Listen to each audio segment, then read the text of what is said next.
They saw the meticulously organized shelves, the color-coded files. "Our little perfectionist," they'd say, a smile that didn't quite reach their eyes. But what if my obsession with order wasn't about tidiness? What if it was training? What if the patterns I saw, the ones they dismissed, held a truth so explosive it could shatter everything they thought they knew? About our town? About them? They thought they knew me. They had no idea what was about to be unlocked. The scent of old paper and lemon polish. That's the perfume of my days. I'm Eleanor, and the Willow Creek Public Library is my domain, my meticulously ordered sanctuary, each spine aligned, every card cataloged with a precision that borders on the devotional. The townsfolk see me as part of the scenery, a fixture as reliable and unchanging as the ancient oak in the town square. "Oh, Eleanor," they'd chuckle. "She knows where every book has been and where it's going." They mean it kindly, I suppose. A gentle ribbing for the woman who alphabetizes her spice rack and sorts her mail by postcode and then by sender's surname. My life is a quiet symphony of routines. The gentle click of the date stamp, the hushed rustle of turning pages, the rhythmic hum of the ancient heating system in winter. It's a predictable existence. A life lived in the reassuring confines of the Dewey Decimal System. The serenity of these quiet routines, this carefully constructed order, it's a shield, though no one here would ever guess it. This calm surface, does it remind you of someone in your own life? Someone whose quiet demeanor might hide an unexpected depth or an untold story? I'd genuinely love to hear about them in the comments below. Sometimes the most unassuming individuals carry the most remarkable narratives. For me, this order isn't just a preference. It's a necessity, a way of mapping a world that often feels overwhelmingly chaotic beneath its placid facade. Willow Creek itself is a postcard town, all picket fences and blooming roses, where the biggest news is usually Mrs. Henderson's prize-winning zucchini or the annual pie contest. A place where everyone knows your name and your mother's maiden name, and probably what you had for breakfast. But lately, the patterns have started to fray at the edges, tiny inconsistencies that snag at the corner of my mind like a loose thread on a beloved cardigan. It began subtly, almost imperceptibly to anyone else. A misplaced delivery at the bakery. Unusual. Old Mr. Abernathy is famously meticulous. Then the town clock, a steadfast sentinel of time, chiming 13 times at noon last Tuesday. Mayor. Thompson laughed it off as old gears needing a bit of grease. But it's never done that before. Not in the 50 years I've lived here, listening to its hourly pronouncements. These aren't earth-shattering events, I know. They're the kind of minor blips that most people would shrug off, attribute to chance, or simply not notice at all in the gentle current of their daily lives. My mind, however, doesn't shrug things off. It collects them. It files them away, cross-references them, searches for connections. It's how I'm wired. My father, a cartographer with a penchant for forgotten maps and uncharted territories, used to say I had a compass in my soul, always seeking true north, always trying to make sense of the landscape, whether it was the terrain of a dusty atlas or the more complex geography of human behavior. He encouraged my endless questions, my need to understand the why behind everything. He'd spend hours with me, tracing ley lines on faded parchments, or explaining the intricate dance of constellations. He taught me to see the stories hidden in the details, the narratives whispered by the overlooked. So, when the usually punctual mail delivery started arriving at erratic times, sometimes early, sometimes hours late, it was more than an inconvenience. It was another data point. When old Mrs. Gable, who hasn't missed a Tuesday morning book club in 20 years, suddenly started sending her apologies week after week with vague excuses, it wasn't just a social anomaly, it was a deviation. The rhythm of Willow Creek, a rhythm I knew as intimately as my own heartbeat, was subtly, almost imperceptibly, changing. And the more I noticed, the more the background hum of the town, once a comforting drone, began to sound like a discordant note, a quiet alarm that only I seemed to hear. My sister, Clara, who lives 3 states away and calls every Sunday like clockwork, would tell me I'm overthinking. "Ellie," she'd say, her voice a soothing balm of practicality, "you always did find conspiracies in your cornflakes, and maybe she's right. Maybe this town, so steeped in its own history and routines, is simply experiencing a few harmless hiccups." But the feeling, a cold knot in the pit of my stomach, persisted. It's the same feeling I used to get as a child just before a summer thunderstorm. A prickling on the skin, a change in the air, a sense that the sky was about to break open. The shelves in the library remained my solace, their unwavering order. A stark contrast to the subtle disarray I was perceiving outside. I'd run my fingers along the spines of familiar books, seeking comfort in their steadfast presence. But even here, in my carefully curated world, the outside seemed to seep in. A new patron, a man with eyes that didn't quite match his polite smile, lingered too long in the local history section, asking questions that seemed oddly specific, questions that a newcomer shouldn't know to ask. He wasn't interested in the town's founding fathers or its quaint traditions. He was interested in land deeds, old survey maps, things that spoke of boundaries and ownership in a way that felt acquisitive. This careful cataloging of inconsistencies, this internal checklist of things that are not quite right, it wasn't a hobby. It was becoming a compulsion. The other night, I found myself tracing routes on an old town map spread across my kitchen table, marking the locations of these small disturbances with red ink, like a general plotting enemy movements. The red dots formed a strange, almost deliberate, pattern, a loose constellation of oddities that seemed to orbit something, or someone, specific. It was then, staring at that map under the stark light of my kitchen bulb, that the quiet unease I'd been nursing began to sharpen into something more defined, something closer to suspicion. The perfectionist was starting to see a picture she didn't like, a puzzle whose pieces hinted at a very imperfect reality. The red-dotted map became my secret obsession. Tucked beneath a stack of overdue notices in my desk drawer at the library, it was a constant, nagging presence. During quiet afternoons, when the only sounds were the ticking clock and the occasional cough from a napping patron, I'd pull it out, staring at the cluster of anomalies. They weren't random. There was a logic to their placement, a disturbing symmetry that suggested intent. The late mail deliveries always seemed to affect a particular quadrant of the town. The strange power surges were concentrated around the old, abandoned mill on the outskirts. And the new patron, Mr. Thorne, as I'd learned his name, was from a subtly glanced-at library card application, had been asking about the very same mill, specifically about its original land grants and any historical preservation orders.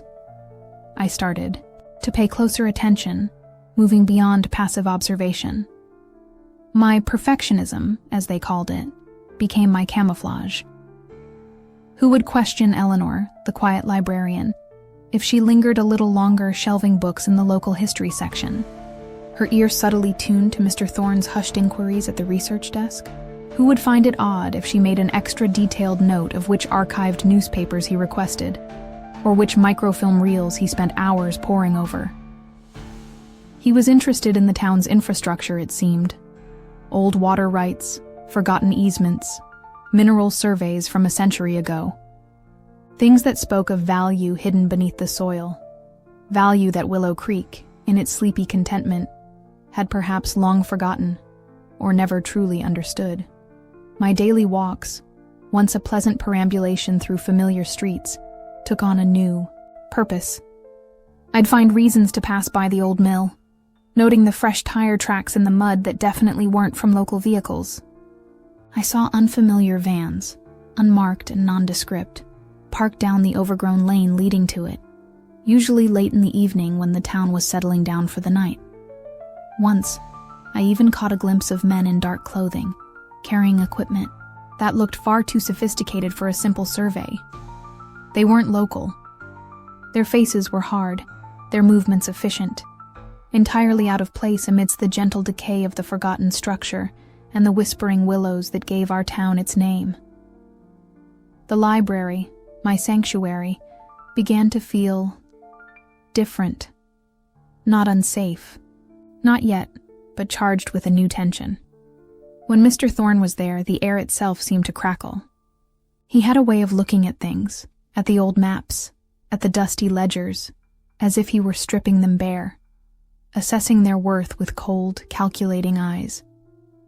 He rarely made eye contact with me, but I felt his awareness, a peripheral acknowledgement. That was more unsettling than direct scrutiny.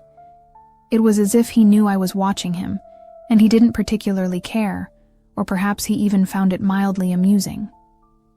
This subtle dance of observation and counter-observation added another layer to the disquiet that had settled over me. One afternoon, while reshelving in the periodicals, I stumbled upon something. An old, brittle edition of the Willow Creek Chronicle from 1947, misfiled and forgotten. The headline screamed, "Geological Survey Sparks Excitement, Rare Earth Minerals, Indicated Beneath Blackwood Ridge." Blackwood Ridge was the local name for the area encompassing the old mill. The article was full of optimistic pronouncements, dreams of prosperity, and then nothing. Subsequent editions I frantically searched through made no further mention of it. It was as if the story had simply vanished, swallowed by the passage of time, or more unnervingly, deliberately erased. My heart hammered against my ribs. This wasn't just about old gears needing grease, or a few misplaced deliveries anymore. The memory of my father and his maps returned with a new urgency. He used to tell me stories about paper towns, places that existed on maps but not in reality, and ghost roads, routes that were planned but never built, or built and then abandoned. Willow Creek, it seemed, had its own kind of ghost story, a buried secret of potential wealth that had been silenced for decades. And Mr. Thorne, with his probing questions and his interest in forgotten deeds, was no casual historian. He was, I suspected, a prospector of a different kind, hunting for a treasure the town itself didn't know it possessed, or had chosen to forget. The weight of this knowledge felt immense. What was I supposed to do? Go to Mayor Thompson, a man whose primary concern was the annual bake-off and keeping the town's flower beds pristine. He'd pat my hand and tell me I'd been reading too many mystery novels. The local sheriff, a kindly but somewhat lethargic man named Bill, was more likely to investigate a missing cat than a decades-old conspiracy. I was on my own, armed only, with my compass sole. A growing collection of unsettling facts, and the dawning realization that my quiet, ordered world was balanced precariously on a foundation of secrets, and perhaps deceit. The pattern on my map was no longer just a collection of dots. It was starting to look like a blueprint, a carefully laid plan. The small disruptions, the focused inquiries, the clandestine activity around the old mill, they weren't isolated incidents. They were connected, leading towards something, or someone, with a vested interest in what lay dormant beneath Willow Creek. The more I uncovered, the clearer it became that this town's charming surface concealed a truth far more complex, and perhaps far more dangerous than I could have ever imagined. What I found next would change everything. Keep watching to see the carefully constructed facade begin to crumble. The realization that Willow Creek was sitting on a forgotten treasure, and that Mr. Thorne was almost certainly trying to unearth it, settled in my stomach like a stone. The quiet satisfaction of piecing together the puzzle was quickly overshadowed by a chilling unease. It wasn't just about historical curiosity anymore. This felt active, present, and potentially predatory. My red-dotted map was no longer a theoretical exercise. It was a warning. I knew I couldn't just keep collecting anomalies from the safety of my library desk.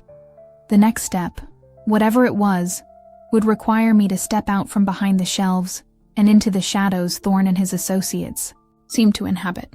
My chance came during the annual Willow Creek Founders' Day picnic, an event that emptied the town as effectively as the Pied Piper. Everyone, including Sheriff Bill and Mayor Thompson, would be at the town park, engrossed in three-legged races and pie-eating contests. It was the perfect opportunity. The old Blackwood Mill, usually just a distant, brooding silhouette on the ridge, suddenly felt accessible, its secrets less guarded. Armed with a sturdy flashlight, a crowbar borrowed from the library's rarely used tool shed for emergency book retrieval, I'd tell myself, and a heart that hammered a frantic rhythm against my ribs, I made my way up the overgrown path, the scent of damp earth and decaying wood thick in the air. The mill was even more derelict up close than it appeared from town. Windows were shattered, boards hung loose, and a profound silence enveloped the place, broken only by the scuttling of unseen creatures and the sigh of the wind through the broken panes. Yet, despite the decay, there were signs of recent activity, just as I'd suspected. Fresh boot prints, too large and defined for local hunters, crisscrossed the dusty floors. Discarded energy bar wrappers, brands I didn't recognize from the local store, lay in a corner. And then I saw it. A faint, almost invisible trail leading towards what looked like a collapsed section of the old office wing. It wasn't collapsed by age. The debris looked too disturbed. Summoning a courage I didn't know I possessed, I used the crowbar to pry away a few loose boards, revealing a narrow, dark opening. The air that billowed out was cold, stale, and carried a faint metallic tang. It was the kind of smell that spoke of deep earth, of things long buried. My flashlight beam cut through the oppressive darkness, illuminating a roughly hewn tunnel, shored up with new, unweathered timbers. This was no relic of the 1940s. This was recent. Very recent. My breath hitched. This wasn't just exploration. This was active, clandestine mining, happening right under our noses. Deeper inside, the tunnel opened into a small cavern, and the source of the metallic tang became clear. Veins of a dark, shimmering ore snaked through the rock walls, glinting in the beam of my flashlight. It was beautiful, in a stark, unearthly way, and littered around the cavern was modern equipment. Drills, core samplers, canvas bags partially filled with rock samples. This was systematic, professional. Mr. Thorne wasn't just interested in old land deeds. He was actively extracting what he'd found, likely without a single permit or any regard for the town, whose foundations he was literally undermining. My quiet little town, with its bake sales and book clubs, was being plundered. I knew I couldn't linger. Every instinct screamed at me to get out, but I needed proof, something more tangible than just my word against a man who clearly operated with a chilling degree of confidence. My eyes scanned the cavern, and then I saw it, tucked beside a discarded hard hat, a leather-bound ledger. Not old and dusty like the ones in the library archives, but new, its pages filled with neat, precise handwriting. It detailed dates, extraction quantities, sample analysis codes, and, most damningly, a series of offshore account numbers and company names, shell corporations, no doubt. This was the operational playbook, the financial trail. My fingers, usually so steady when handling delicate manuscripts, trembled as I carefully took photos of several pages with my old reliable phone. Just as I was pocketing my phone, I heard it, the distant rumble of an engine, growing closer. Panic, cold and sharp, seized me. They were coming back. I scrambled out of the cavern, back through the narrow tunnel, my heart pounding so hard, I was sure they could hear it. I barely managed to pull the loose boards back into a semblance of their original position, before flattening myself against the crumbling outer wall of the mill, hidden by a thicket of overgrown rhododendrons. Two men, the same hard-faced individuals I'd seen before, emerged from a rugged-looking truck, carrying more equipment. They didn't even glance towards my hiding place, their focus entirely on the concealed entrance. Lying there, heart still, racing, the damp earth seeping into my clothes, I felt a shift within me. The quiet librarian, the perfectionist who alphabetized her spices, had just trespassed, broken into a potentially illegal mining operation, and gathered evidence. The stakes had just become terrifyingly real. This story is far from over, and the quiet surface of Willow Creek is about to be shattered.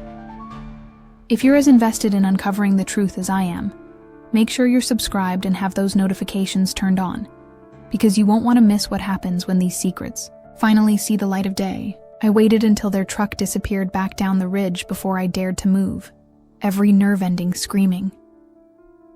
The walk back to town felt entirely different. The familiar streets, the quaint houses, all seemed fragile, vulnerable. The photos on my phone felt like a lead weight in my pocket, both a triumph and a terrible burden.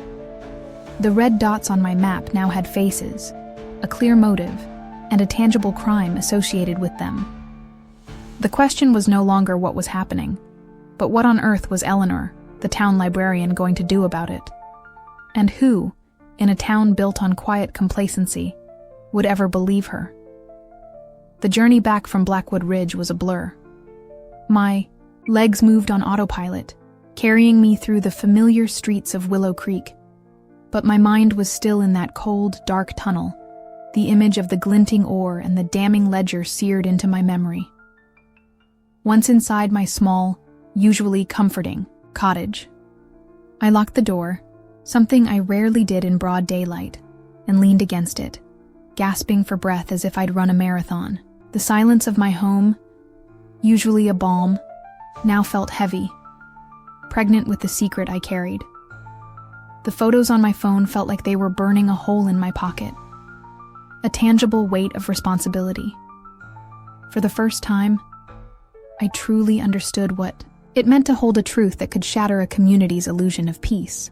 I spread the printed photos of the ledger pages on my kitchen table, the same table where I'd once calmly traced patterns on an old town map. The neat, precise handwriting detailing extraction quantities, the coded sample analyses, and the network of offshore accounts painted a stark picture of calculated exploitation. This wasn't some minor infraction. This was grand larceny on a scale Willow Creek couldn't even comprehend.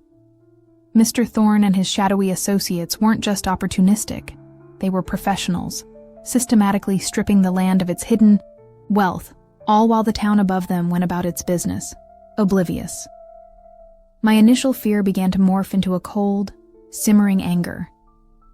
They were treating my town, my home, like an open vault.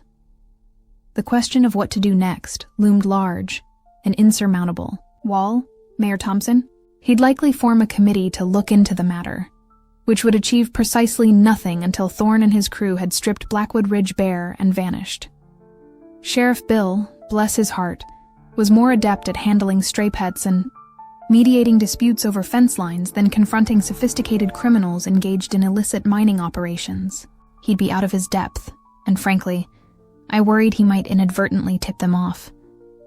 The thought of confronting Thorne directly sent a shiver of pure ice down my spine. The men I'd seen at the mill were not the type to be reasoned with or intimidated by a town librarian. They were dangerous. I found myself pacing my small living room, the ordered calm of my books and meticulously arranged shelves offering little comfort. My father's words echoed in my mind. Truth, Ellie, has a way of demanding to be seen, even if you have to be the one to hold the lamp. He'd always encouraged my inquisitive nature, my relentless pursuit of understanding. He would have known what to do, or at least he would have faced it with a courage I felt was sorely lacking in myself. But then, another memory surfaced. My father patiently explaining how even the smallest gear, if correctly placed, could move the largest wheel. Perhaps direct confrontation wasn't the only way. Perhaps my skills, the ones honed over years of quiet research and meticulous organization, could be a different kind of weapon.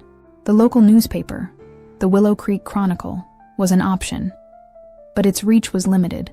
Its editor, a man who prized community harmony above all else, often at the expense of uncomfortable truths.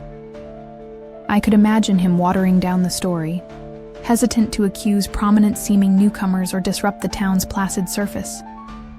No, this needed a bigger stage, a brighter light.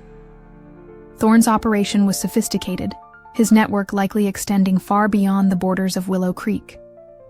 To fight him, I needed to understand him, his companies, his methods, and find a way to expose him to an audience that couldn't be easily dismissed or controlled. A new resolve began to solidify within me. My obsession with order, my perfectionism. These weren't just quirks, they were tools. I could use my research skills, my ability to connect disparate pieces of information, to trace the tendrils of Thorne's network. The shell corporations listed in the ledger were a starting point. The internet, a vast, often chaotic library of its own, held answers if one knew how to search, how to filter, how to follow the almost invisible threads. I wouldn't be confronting armed men in a dark tunnel. I'd be fighting them on a different battlefield, one of information and exposure. The fear didn't vanish entirely, but it was now accompanied by a steely determination. They underestimated Willow Creek. They underestimated Eleanor, the quiet librarian. They saw a sleepy town and an unassuming woman, easy marks. They didn't see the fierce protectiveness I felt for my home, nor the tenacity that lay beneath my quiet exterior. I wouldn't let them steal from us, not without a fight. The fight wouldn't be with crowbars and flashlights, but with facts, meticulously gathered and irrefutably presented. My kitchen table transformed from a place of worried contemplation to a command center. My old laptop, usually reserved for library catalog updates and emailing Clara, became my primary weapon. The photos from the ledger were my first clues. I started cross-referencing the company names, tracing their registrations, looking for patterns in their directorships, for any connection to Mr. Thorne or his known associates. The hours bled into one another, fueled by lukewarm tea and a growing sense of urgency. If you're on the edge of your seat, hoping I can untangle this web and bring these exploiters to justice, please hit that like button below. Knowing you're out there rooting for this quiet librarian means more than you know. The deeper I delved, the more intricate and alarming the picture became, reaching far beyond the boundaries of our little town. The digital rabbit hole was deeper and more convoluted than I could have imagined. Each shell corporation listed in Thorne's ledger led to another, a labyrinthine network of holding companies and obscure registrations spanning multiple continents. It was like peeling an onion, each layer revealing another, more opaque than the last. My library research skills, honed over decades of tracking down obscure texts and verifying arcane facts, were being tested to their limits. I cross-referenced names, addresses, many of which turned out to be mail drops or vacant lots, and IP addresses, slowly, painstakingly, building a digital map of Thorne's empire of deceit. The man wasn't just a rogue operator, he was a ghost, adept at leaving. Faint trails. Days blurred into a monotonous cycle of research, analysis, and mounting frustration. Sleep became a luxury I could scarcely afford. My dreams filled with shifting company names and the cold, calculating eyes of Mr. Thorne. My little cottage, usually a haven of peace, felt more like a bunker. I drew the curtains, double-checked the locks, and jumped at every unexpected noise. The knowledge of what I was uncovering and the potential danger it represented was a constant, gnawing presence. Yet the anger, that cold, clear anger at the violation of my town, of our trust, fueled me forward. They thought they were invisible, untouchable. I was determined to prove them wrong. The breakthrough came from an unexpected quarter. The society pages of an obscure international business journal I accessed through a library database. A grainy photo accompanying an article about a charity gala in Monaco showed a man with a fleeting resemblance to Thorne, standing beside a known commodities magnate with a reputation for aggressive, often legally dubious acquisitions. The name beneath the photo was different, an alias perhaps, but the posture, the set of the jaw, it was him. This was the first crack in his carefully constructed anonymity, a link to the legitimate, or at least visible, business world. Following this new thread, I delved into the magnate's known associates, his company's subsidiaries, and past legal entanglements. It was a slow, painstaking process, like assembling a 1,000-piece jigsaw puzzle with half the pieces missing and no picture on the box. I learned about environmental cleanup companies that appeared after accidental spills, only to acquire the land cheaply. I found patterns of local investment initiatives that ultimately siphoned resources away from communities. Thorne, or whatever his real name was, wasn't just interested in Willow Creek's forgotten minerals. He was a specialist in asset stripping, a corporate predator disguised as an investor, or, in our case, a quiet historian. As the picture of Thorne's operations became clearer, so did the realization that simply exposing him locally wouldn't be enough. His network was too vast, his resources too great. He could easily discredit a small-town librarian or bury the story in legal challenges. I needed an ally, someone with the reach and the credibility to take this information and make it resonate, someone who couldn't be easily intimidated or bought. My mind turned to investigative journalism, to those tenacious reporters who specialized in unearthing corporate malfeasance and environmental crimes. I began compiling a dossier, a meticulously organized collection of my findings. The photos from the ledger, the map of local anomalies, the complex web of shell corporations, the connection to the commodities magnate, and a detailed narrative of my observations in Willow Creek. Every claim was supported by evidence, every connection triple-checked. My perfectionism was now my greatest asset. The document grew, page by page, a testament to Thorne's greed and my relentless pursuit. It was the most important piece of research I had ever undertaken, and the stakes couldn't be higher. The most challenging part was finding the right journalist. I researched reporters known for their integrity and their fearlessness in tackling powerful interests. I needed someone who wouldn't just sensationalize the story, but would understand its nuances, its human cost. After days of sifting through articles and profiles, I found her. Sarah Jenkins, a Pulitzer-nominated investigative journalist with a reputation for exposing environmental exploitation in vulnerable communities. Her work was thorough, compassionate, and impactful. She seemed like the kind of person who would understand why a librarian from a small, unheard-of town was risking everything. Crafting the email to Sarah Jenkins was an agony of precision. I rewrote it countless times, trying to strike the right balance between urgency and credibility, desperate to convey the gravity of the situation without sounding like a hysterical conspiracy theorist. I attached a small, heavily encrypted sample of my dossier, just enough to pique her interest, not enough to compromise my entire investigation if the email was intercepted. Then, with a trembling finger, I hit send, launching my carefully constructed message into the digital ether, hoping against hope that it would find its mark and that someone, finally, would listen. The silence that followed was deafening. The waiting was almost unbearable. Every ping from my laptop, every email notification, sent my heart leaping into my throat, only to plummet when it turned out to be a library overdue notice or an advertisement for discount books. Had she even received it? Did she dismiss it as a crank? The self-doubt was a relentless tormentor. Perhaps Clara was right. Maybe I was just seeing conspiracies in my cornflakes. If this intricate web of deceit I've painstakingly uncovered has you as gripped as I am, and you believe in the power of one person to make a difference, consider sharing this story. Sometimes, the quietest voices need the most amplification to be heard over the roar of injustice. Days bled into a week, then nearly 2, and the silence from Sarah Jenkins remained absolute. The initial flicker of hope I'd felt after sending the email had dwindled to a faint ember, threatening to be extinguished by the relentless tide of self-doubt.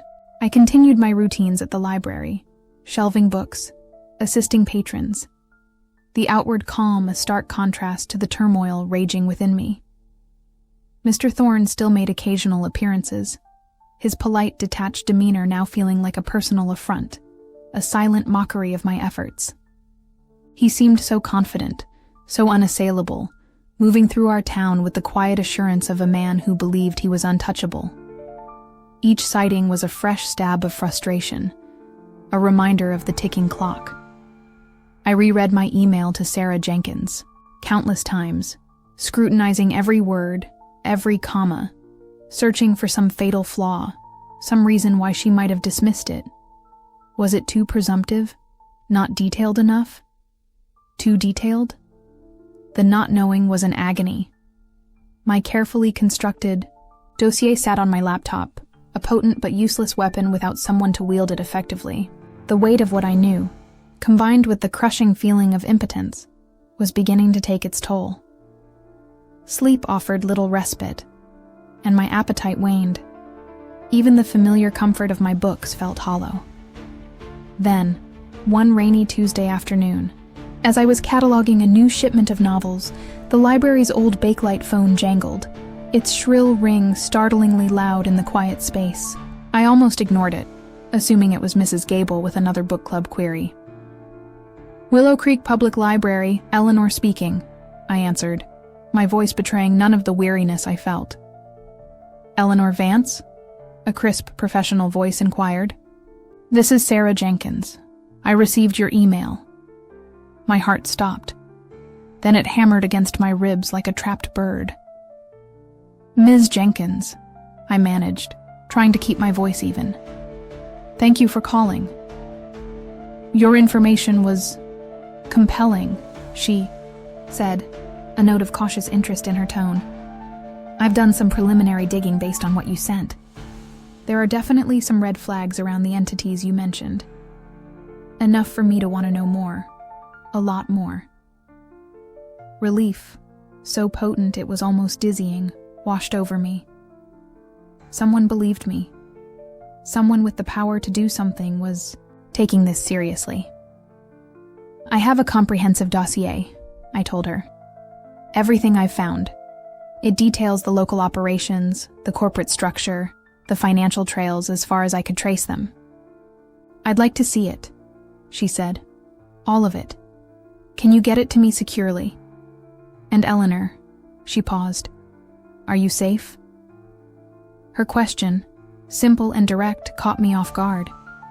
In my focus on uncovering Thorne's dealings, I hadn't given much thought to my own vulnerability. I think so," I stammered. No one knows what I've been doing. But even as I said it, a chill snaked down my spine. Thorne's eyes, cold and assessing, flashed in my mind. "Good," Sarah said. "Let's keep it that way for now. Send me the full dossier. Use the same secure channel. I'll be in touch once I've reviewed it. And Eleanor, you've done good work. Very good work." Her words were like a balm to my frayed nerves. After the call, I moved with renewed purpose. The dossier, my meticulously crafted weapon, was finally going to be deployed. I encrypted the full file, a significantly larger package of information than the initial sample, and sent it off, a silent prayer accompanying its digital journey. The act of sending it felt like a significant step, a passing of the torch, but also a new kind of vulnerability.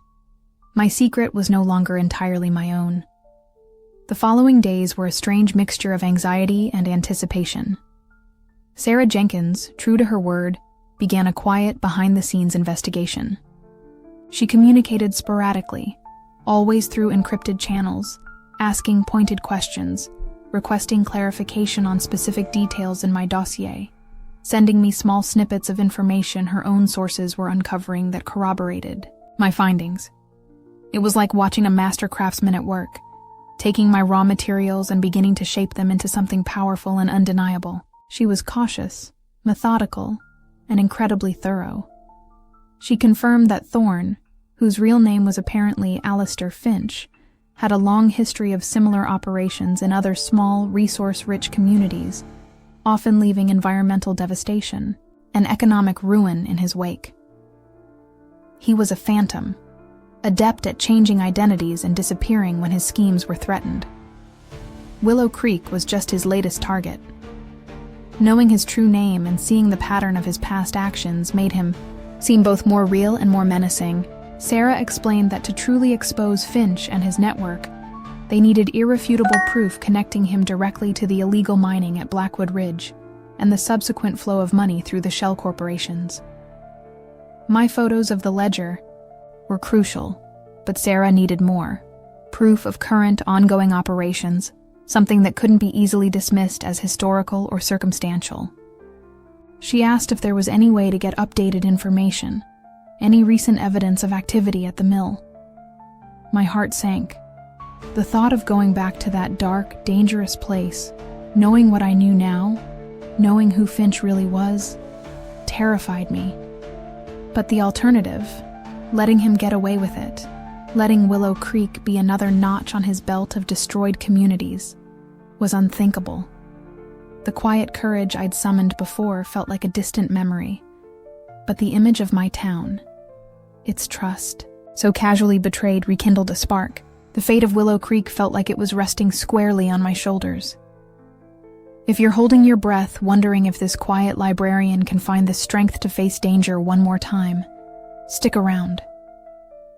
The climax of this story is just around the corner, and your support, even a simple thumbs up, is a powerful encouragement. The request from Sarah Jenkins to get more recent evidence from Blackwood Mill hung in the air like a storm cloud. My initial foray into that dark, forbidden place had been fueled by a mixture of adrenaline and naive bravery.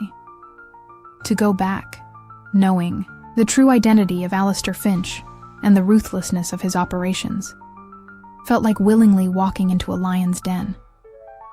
Every instinct screamed against it.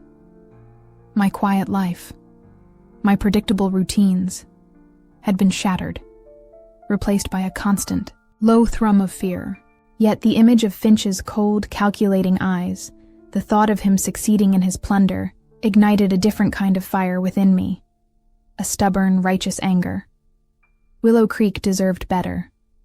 I spent several sleepless nights wrestling with the decision.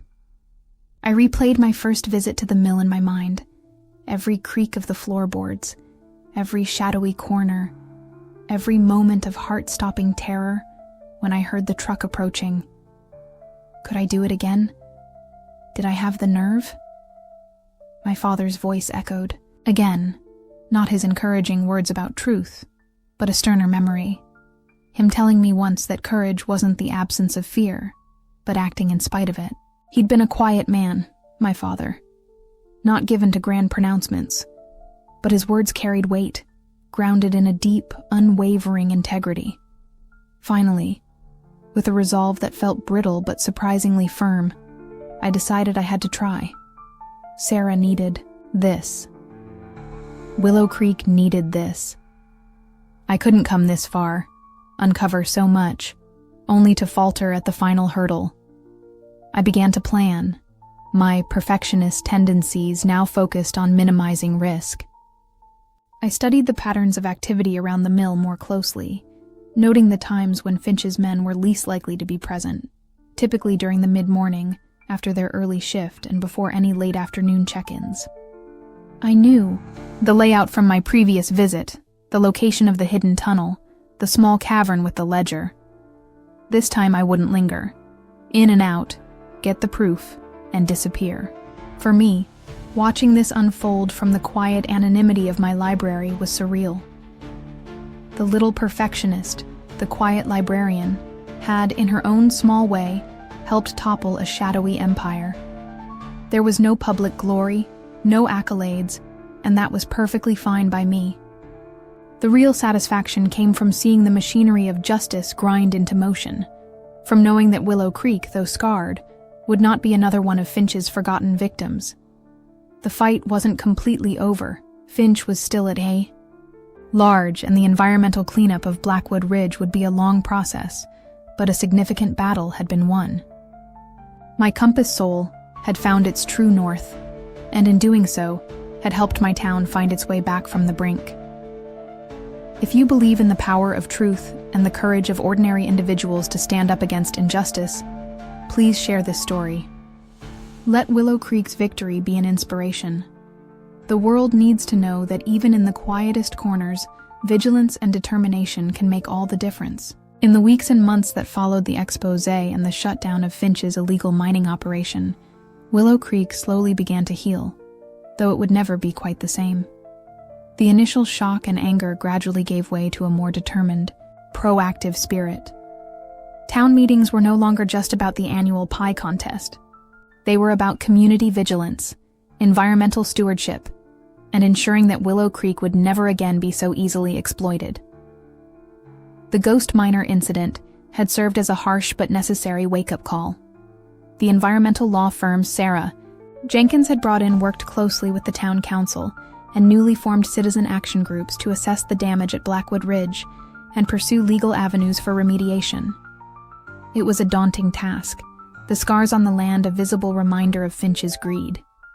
But there was a new sense of purpose in town, a shared commitment to restoring what had been taken, not just environmentally, but also in terms of trust and community spirit.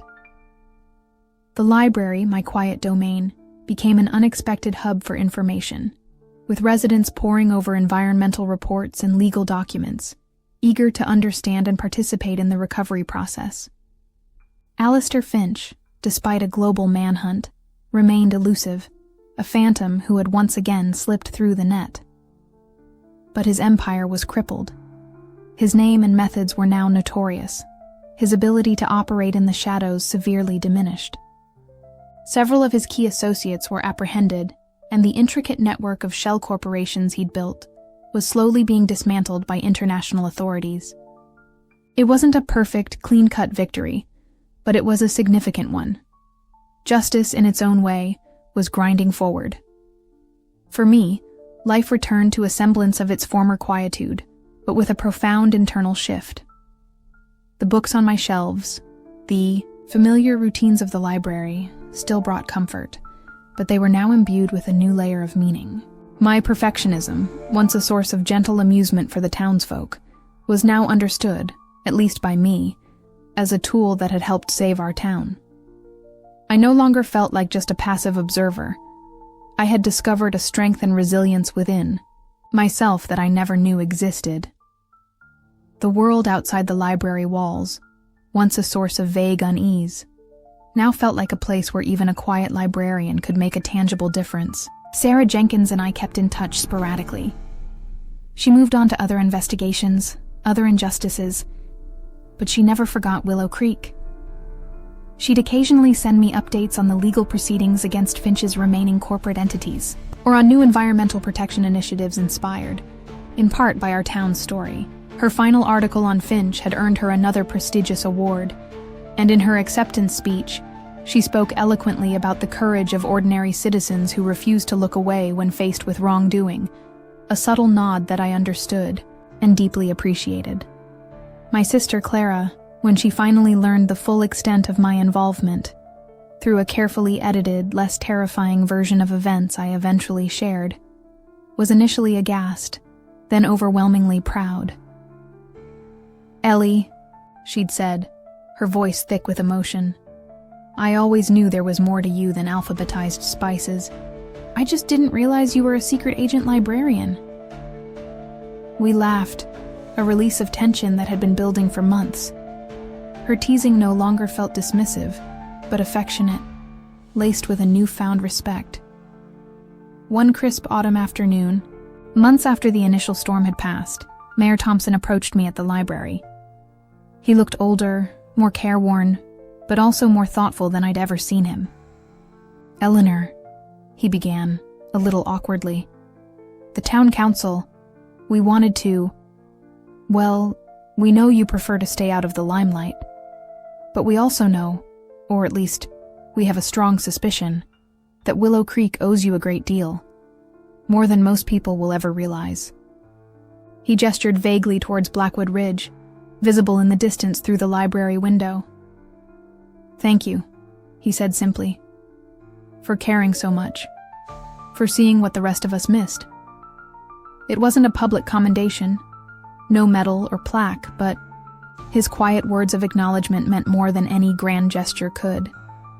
It was a recognition, a validation, a quiet closing of a chapter. Willow Creek was recovering, its spirit bruised but not broken. And I, Eleanor Vance, the quiet librarian, had played my part. My story, the story of how a small town and its unassuming protector faced down a formidable foe, might not be a grand, epic, but it's a testament to the fact that vigilance, courage, and a meticulous attention to detail can indeed change the world, or at least a beloved little corner of it. The red-dotted map is no longer hidden in my desk drawer. It's framed, now, hanging in my small study at home. A reminder not of fear, but of what's possible when one refuses to let injustice go unchallenged. The hum of Willow Creek is different now. No longer just a comforting drone, but a more alert, more resilient melody. And as for me, well, I still alphabetize my spices. Some habits, after all, are too valuable to break. If this journey of an ordinary woman achieving extraordinary things resonated with you, and you believe in the enduring power of community and individual action, please consider subscribing for more stories that prove even the quietest among us can have the loudest impact. Life in Willow Creek settled into a new rhythm, one marked by a greater awareness and a quiet, shared resilience. The scars on Blackwood Ridge were still visible, a daily reminder of the town's ordeal, but they also became a catalyst for positive change. Volunteer groups, armed with saplings and a fierce determination, began the slow work of reforestation. The old mill, once a symbol of Finch's clandestine greed, was now the subject of community discussions. Some wanted it torn down, erased from memory, while others envisioned it repurposed, perhaps as a nature center or a monument to the town's vigilance. The debate itself was a sign of health, of a community actively engaging with its past and shaping its future. The library, my sanctuary, continued to be a place of quiet learning, but it also subtly transformed. More residents came seeking information on local governance, on environmental issues, on corporate accountability.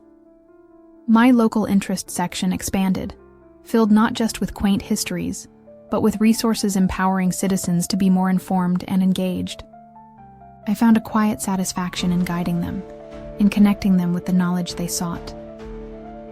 My role hadn't changed, but its perceived value, both to myself and to the community, had deepened.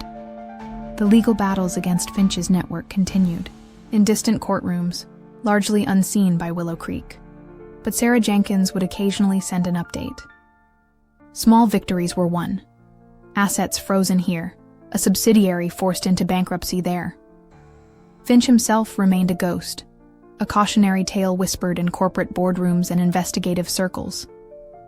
Perhaps he would never face a courtroom for what he did to Willow Creek, but his ability to operate with impunity was forever curtailed. The world was now watching for men like him, and Willow Creek's story, amplified by Sarah's reporting, served as a stark warning. One afternoon, a package arrived for me at the library. It was small, nondescript, with no return address. Inside, nestled in tissue paper, was a first edition of a classic book on cartography, Mapping the Unseen, by a little-known but brilliant geographer my father had idolized. Tucked within its pages was a simple, unsigned note. For the librarian, who sees beyond the edges of the map. Thank you. I knew, with a certainty that needed no confirmation, that it was from Sarah Jenkins. It was the perfect gesture, a quiet acknowledgement between two people who understood the power of hidden details and the importance of charting the truth. The book found a place of honor on my desk, a companion to my framed red-dotted map. The chosen morning arrived, gray and overcast, the sky mirroring my own somber mood. I dressed in dark, practical clothing, my sturdy walking boots making little sound on the damp earth. In a small backpack, I carried only the essentials: a more powerful flashlight, my phone, fully charged, camera ready, and a small, silent digital voice recorder, just in case.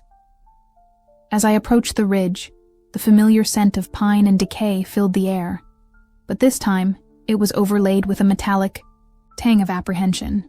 The silence around the mill felt heavier, more menacing than before. Reaching the concealed entrance to the tunnel, I paused, listening intently. Nothing but the sigh of the wind and the distant caw of a crow.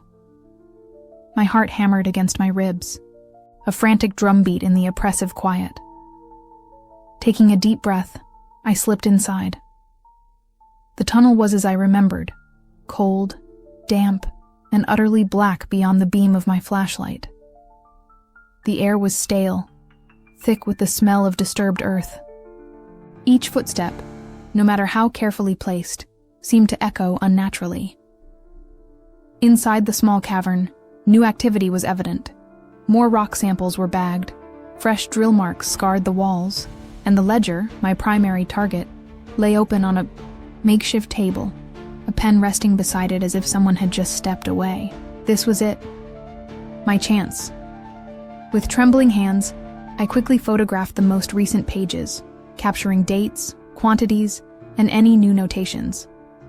I then activated the small voice recorder, hoping to capture any ambient sounds or, if I was incredibly lucky or unlucky depending on perspective, snippets of conversation if Finch's men returned unexpectedly. Just as I finished and was about to pocket the recorder, I heard it, the unmistakable sound of voices, gruff and low, coming from the tunnel entrance. Panic, icy and absolute, gripped me. They were early. There was no time to escape back through the main tunnel. My eyes darted around the cavern, desperately seeking an alternative, a hiding place. In the far corner, partially obscured by a stack of empty ore bags, was a narrow fissure in the rock, barely wide enough for a person to squeeze through. It was my only hope. I scrambled towards it, a prayer on my lips, and wedged myself into the tight opening just as the beam of a powerful flashlight swept into the cavern, followed by two of Finch's men. I held my breath, pressing myself flat against the cold, rough stone, convinced my heart was beating loudly enough for them to hear. The fissure was cramped, claustrophobic, and smelled strongly of damp earth and something else. Something faintly metallic and sulfurous. Boss said to double-check the latest yield figures before the next transport. One of the men grunted, his voice uncomfortably close. I could hear the rustle of pages as he presumably picked up the ledger. Waste of time, if you ask me, the other grumbled. Place is a gold mine, or whatever this shiny crap is. Just get it out. They moved about the cavern, their voices and the clink of their equipment echoing ominously. I remained frozen, every muscle screaming in protest, the rough rock digging into my back. Minutes stretched into an eternity. I focused on my breathing, trying to remain calm, trying not to make a sound.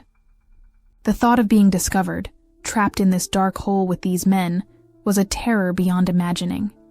This entire insane endeavor, this whole dangerous game of cat and mouse, has been building to moments like this. If you're as invested as I am in seeing justice prevail for Willow Creek, if you believe that even the most ordinary people can find extraordinary courage, then please, let me know by hitting that like button. Your engagement is a beacon, a reminder that I'm not entirely alone in this fight. Finally, after what felt like hours, the men finished their tasks. All right, let's get out of here. This place gives me the creeps, one of them said. Their flashlight beams retreated. Their voices faded down the tunnel. And then, blessed silence, broken only by the frantic thumping of my own heart. I waited, counting slowly to 500, before daring to move, my limbs stiff and trembling. Scrambling out of the fissure, covered in dust and grime, I retrieved my voice recorder, snatched one last look around the now empty cavern, and fled, my escape from the mill even more desperate and panicked than the first. This time, I didn't stop running until I reached the safety of the trees far down the ridge. The evidence I clutched was hard-won, and the risk I'd taken was immense, but it was done. Now, it was all up to Sarah Jenkins. The aftermath of my second excursion to Blackwood Mill was a whirlwind of adrenaline and sheer, unadulterated relief. Back in the sanctuary of my cottage, I locked the door, drew the curtains, and collapsed into my armchair, limbs shaking, my clothes caked with mud and rock dust. The small digital voice recorder felt heavy in my palm, a tangible symbol of the terror I'd endured. The new photos on my phone, capturing the very latest entries in Finch's ledger, were crystal clear. I had done it. I had faced my fear and emerged, not unscathed emotionally, but with the crucial evidence Sarah Jenkins needed. I immediately set about transmitting the new photos and the audio file to Sarah, using the secure channels she'd established. The audio quality, captured from my hiding place in the fissure, was surprisingly good. The gruff voices of Finch's men discussing the yield figures and the next transport were clear, providing irrefutable proof of ongoing, recent activity, and their casual dismissal of the shiny crap they were extracting only underscored their mercenary disregard for the land and its true value. Combined with the updated ledger entries, it painted a damning, undeniable picture. Sarah's response was swift. "Eleanor, this is incredible, and incredibly brave. This is exactly what we needed. The audio, the new ledger pages, it's the nail in the coffin. We can move now." Her words, usually so measured and professional, carried an uncharacteristic note of excitement, of triumph. She explained that with this final piece of evidence, she could go public. She had already lined up support from a major environmental law firm willing to take on Finch's corporations pro bono, and her editors were clearing space for a major exposé. The machinery of justice, slow and cumbersome as it often was finally beginning to turn. The days that followed were a blur of anticipation. Sarah kept me updated on the progress. Her team of researchers and legal experts were verifying every detail, preparing affidavits, and coordinating with regulatory agencies that had, until now, been unaware of or unwilling to investigate Finch's clandestine operations. It was happening. The web of deceit I had so painstakingly uncovered was about to be ripped apart, exposed to the harsh glare of public scrutiny. Then came the day Sarah's article broke. It was the lead story on a major national news website, a meticulously detailed, thoroughly documented exposé titled "The Ghost Miner of Willow Creek: How Alistair Finch Plundered a Town's Hidden Treasure." My name wasn't mentioned. Sarah had insisted on protecting my identity, referring to me only as a concerned local resident whose meticulous observations first brought this to light. But seeing my research, my photos, the essence of my terrifying ordeal laid out for the world to see, was a profound, almost overwhelming experience. The article detailed Finch's methods, his network of shell corporations, the environmental damage, and the blatant illegality of his operation at Blackwood Mill. The impact on Willow Creek was instantaneous and seismic. The news spread like wildfire. Phones rang off the hook. Neighbors gathered in hushed, shocked groups on street corners. The Willow Creek Chronicle, which had, of course, picked up the national story with astonished headlines, clutched in their hands. Mayor Thompson, looking flustered and blindsided, called an emergency town meeting. Sheriff Bill, for once, looked genuinely grim and resolute. The placid surface of our town had not just been rippled, it had been shattered. At the town meeting, the initial shock gave way to a wave of collective anger and betrayal. People who had welcomed Mr. Thorne, or Finch as he was now known, into their community, who had perhaps even rented him property or sold him supplies, felt duped, violated. The quiet historian was a wolf in sheep's clothing. The meeting was chaotic, emotional, but beneath the outrage, there was also a nascent sense of unity, of a community drawing together in the face of a common enemy. They wanted action. They demanded answers. The legal and regulatory fallout was swift. Federal agents, armed with warrants based on Sarah's published evidence and the subsequent legal filings, descended on Blackwood Mill. Finch's operations were shut down. Equipment was seized. Arrest warrants were issued for Alistair Finch and his key associates. The news reported he'd gone to ground, disappeared as effectively as he always did when the walls closed in. But this time, his face, his real name, and his methods were public knowledge. He was a hunted man. As the seasons turned, the raw edges of the ghost miner incident began to soften. The fear faded, replaced by a quiet pride in how our community had responded. Willow Creek hadn't just survived, it had in many ways become stronger, more cohesive. People looked out for each other and for their town, with a renewed sense of ownership. The little perfectionist in me found a certain peace in this new, more vigilant order. I still took my daily walks, but now my observations were less about seeking anomalies and more about appreciating the subtle beauties and the quiet strength of my town. The rhythm of Willow Creek, once disrupted, had found a new, more resilient cadence. And I, Eleanor Vance, continued to tend my books and my community, knowing that even the quietest life can hold extraordinary purpose, and that sometimes the most important stories are not found on the pages of books, but are written in the brave and determined actions of ordinary people. The fight for Willow Creek was a chapter, a significant one, but life, like a good book, always has more pages to turn. And if my story has inspired you or made you think, I'd be so grateful if you'd share it with others who might find a little bit of their own strength reflected in the tale of our quiet town. Thank you for walking this journey with me. Years passed. The ghost miner incident, once a raw wound, slowly faded into Willow Creek's collective memory, becoming less a source of trauma and more a defining chapter in its history, a testament to its near fall and subsequent rise. The rhythms of the town, while retaining their comforting familiarity, were now underscored by a quiet hum of vigilance. The reforestation efforts on Blackwood Ridge had taken root, literally and figuratively. Young trees, once fragile saplings, now stood as sturdy adolescents, a green mantle slowly reclaiming the scarred land. The old mill itself, after much debate, was carefully dismantled, its usable timbers repurposed for a new wing on the community center, a place dedicated to local arts and civic engagement.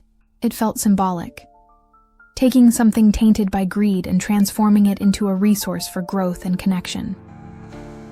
I remained Willow Creek's librarian, my days still filled with the scent of old paper and lemon polish. But something had irrevocably shifted within me. The perfectionism that had once defined me in the eyes of others, and perhaps even in my own, no longer felt like a mere quirk. It was a part of a larger capacity for observation, for connecting disparate facts, a skill I now understood as a strength, a responsibility even. The fear I had once felt, that icy grip of terror in the dark tunnels of the mill, had receded, leaving behind a quiet confidence, a knowledge that I was capable of more than I had ever imagined. I found myself speaking up more often in town, meetings, not with aggression, but with the calm assurance of someone who had learned the value of her own voice and the importance of asking difficult questions. The library itself became even more of a community anchor. We hosted workshops on local history, on environmental awareness, on media literacy, topics that had gained new relevance in the wake of Finch's deception. Young people, some of whom had only been children when the story broke, would come in, curious about the ghost miner legend, and I would guide them not to sensationalized accounts, but to the documented facts, to Sarah Jenkins's articles, to the town records detailing the recovery efforts. It was important, I felt, that they understood not just the threat we had faced, but the resilience and unity that had seen us through it. Alistair Finch was never apprehended for his crimes in Willow Creek. He remained a phantom a name on international watch lists, a cautionary tale. But his network was shattered, his reputation in ruins. His power to exploit and deceive on the grand scale he once enjoyed was broken. And that, in itself, was a form of justice. Sometimes, I would look at the framed, red-dotted map in my study, no longer a source of anxiety, but a reminder that even the most formidable adversaries can be undone by persistent truth and collective action. It stood beside the first edition of Mapping the Unseen, two symbols of my unlikely journey. One spring morning, years after the dust had fully settled, a young woman named Lily, who had been a shy teenager during the Finch affair, approached me at the library. She was now on the town council, the youngest member ever elected, fiercely passionate about protecting Willow Creek's heritage and its future. "Eleanor," she said, "we're planning a small exhibit at the community center about the ghost miner period, not to dwell on the negative, but to remember how the town came together. We were wondering, would you be willing to share some of your perspectives? Anonymously, of course, if you prefer." I smiled. The torch was being passed. The vigilance was now woven into the fabric of the next generation. "I think," I said, "I might have a few thoughts to contribute. My story, and Willow Creek's, is a testament to the idea that extraordinary things can indeed emerge from ordinary lives, that quiet courage can resonate more powerfully than the loudest threats. It's a reminder that communities, like well-tended gardens, require constant care, attention, and a willingness to root out the invasive weeds that threaten to choke out the good. And so, this chapter closes. If you've journeyed with me through the shadows of Blackwood Ridge and into the quiet, resilient heart of Willow Creek, I thank you. My hope is that this story serves as more than just an account of events. May it be a gentle reminder of the strength within each of us, the importance of community, and the enduring power of truth. If it has touched you or sparked a desire to look more closely at your own world, then my telling has found its truest purpose. Be well, be vigilant, and never underestimate the difference one quiet voice, armed with conviction, can make. Thank you for listening.